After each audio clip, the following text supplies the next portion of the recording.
نبی پاک علیہ الصلوۃ والسلام نے ہمیں بتایا ہے کہ تمہارا رب ہے، اس نے تمہیں پیدا کیا، اور پھر حضور نے دلوں تک، ذہنوں تک یہ بات اتاری کہ رزق دینے والا اللہ ہے، موت و حیات اللہ کے دستے قدرت میں ہے، عزت اور ذلت اس کی حکمت کے تقاضے ہیں۔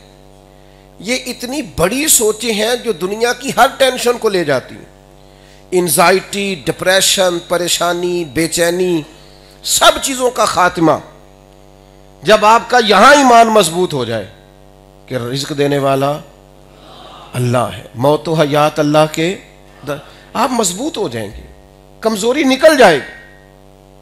نبی پاک علیہ الصلوۃ والسلام نے ہمیں مضبوط کیا۔ ہمارے ہاں آج کل یہ ہوتا ہے کہ لوگ ہمیں نا کمزور کرتے ہیں، ضعیف کرتے ہیں۔ جو میں نے شروع میں بات کی نا، پریشانی والی خبریں سنا سنا کے، یہ ہمارے مذہبی سٹیجوں پہ بھی بعض اوقات بڑی عجیب صورتحال ہو جاتی ہے۔ وہ کہتے ہیں میں آج بتا کے جاؤں گا، آج میں منا کے جاؤں گا۔ بھائی سارے تو خوش عقیدہ بیٹھے ہیں، آپ کس کو منا رہے ہیں؟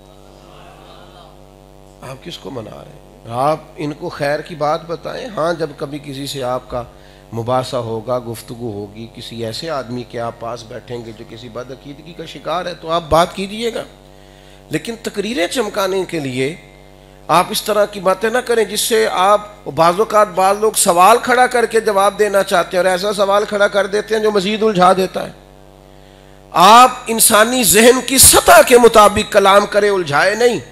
ہم پیر صاحب کے پاس گئے تھے کہ وہ دعا کریں گے، تو وہاں جانے سے تو ایمان کی مضبوطی ملنی چاہیے تھی، انہوں نے جاتے ہی تویز دھاگے کی دکان کھولی ہوئی۔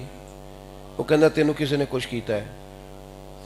او خدا کے بندے، تو اللہ سے ڈر، تو اس کے ذہن کو شک سے بھر رہا ہے، اس کو ڈبل مائنڈڈ کر رہا ہے، اسے تکلیف دے رہا ہے۔ دنیا میں سب سے زیادہ پریشان وہ شخص ہوتا ہے جو ذہنی طور پر انتشار کا شکار ہو جاتا ہے، جو بدگمانیوں میں چلا جاتا ہے۔ اللہ کے بندے کی شان یہ ہے کہ توکل مضبوط کرے، رب پر بھروسہ مضبوط کرے۔ نبی کریم داعیہ اللہ ہے، حضور نے لوگوں کو چٹان کی طرح بنا دیا، ساری کمزوریاں ختم ہو گئی لوگوں کے ذہنوں سے، ہر چیز ہٹ گئی، لوگ طاقتور ہو گئے۔ وہ 313 میدانوں میں نکلے اور ہزاروں کے لشکروں کو پیچھے ہٹا کے اسلام کے جھنڈے گاڑ دیے۔ آج لوگ مالی طور پر بھی طاقتور ہیں، بہت سارے اسلحہ بھی ہے، لیکن ذہنی طور پر اتنے کمزور ہیں، اس قدر بے چینی ہے، بے قراری ہے، الجھے خیالات ہیں، کچی پکی باتیں ہیں، ٹوٹتے بکھرتے خیالات ہیں۔ کیوں؟ ضعف اعتقادی ہے۔